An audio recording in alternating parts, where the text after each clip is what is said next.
Good afternoon, everybody, and welcome to the Hump Day edition of the Israel Brief. Can you believe it's already Wednesday?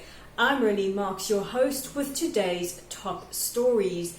Well, it looks like President Trump went and put his foot in it. The President of the United States has raised the ire of many, including many Jewish groups, for his comments that American Jews who vote for the Democratic Party are either unknowledgeable or disloyal. And this raises yet another criticism over anti-Semitic tropes, this time being the question or the issue of supposed dual loyalty. Dual loyalty is an accusation that has led to a lot of attacks against Jews throughout our history. And this accusation coming from the American president has upset many. The AJC, the American Jewish Council, the Anti-Defamation League, all weighing in on it, all criticizing the president and appealing to him to please stop using the Jewish community of America as political football. I just want to say, can we stop discussing loyalty? Please, can we just stop?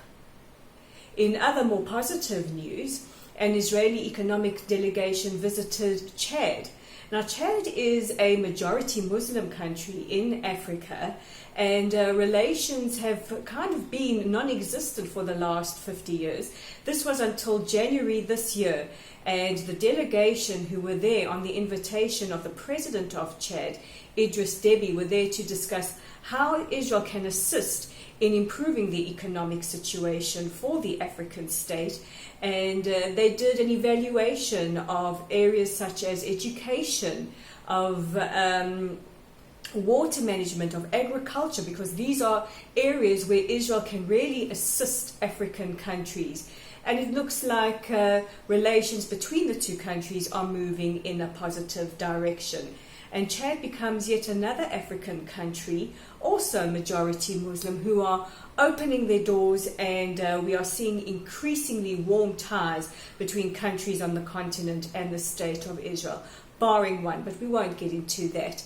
And many African countries, when the question of, who do you support, which side are you on vis-a-vis the Israeli-Palestinian conflict, most of these African states don't care. They don't see why they have to pick sides. They're just interested in what a country like Israel, with all its leading technologies, can do to help the people of their country.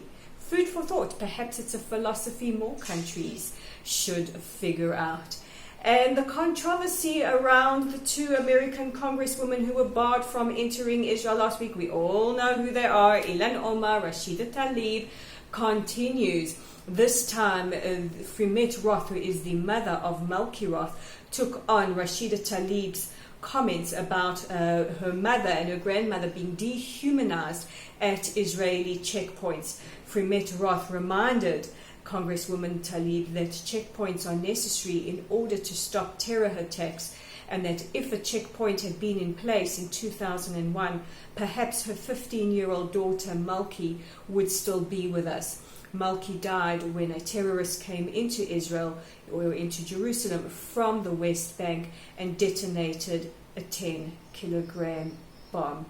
And these are your top stories for today, but don't forget you can check out our awesome content online at www.layoftheland.online. That's www.layoftheland.online. You can read about Blankets of Hope, how South African Friends of Israel have been giving out blankets to the needy and the vulnerable and the homeless in South Africa. If you miss it on our website, no worries, we've got you covered on Facebook.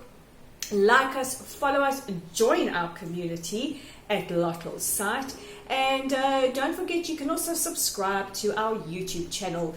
Look for the Israel Brief, we're right there on YouTube, and click on the subscribe button below to receive your daily edition of the Israel Brief. I'm Rolene Marks, and we'll check in tomorrow with our Thursday edition before the weekend here in Israel with the Israel Brief.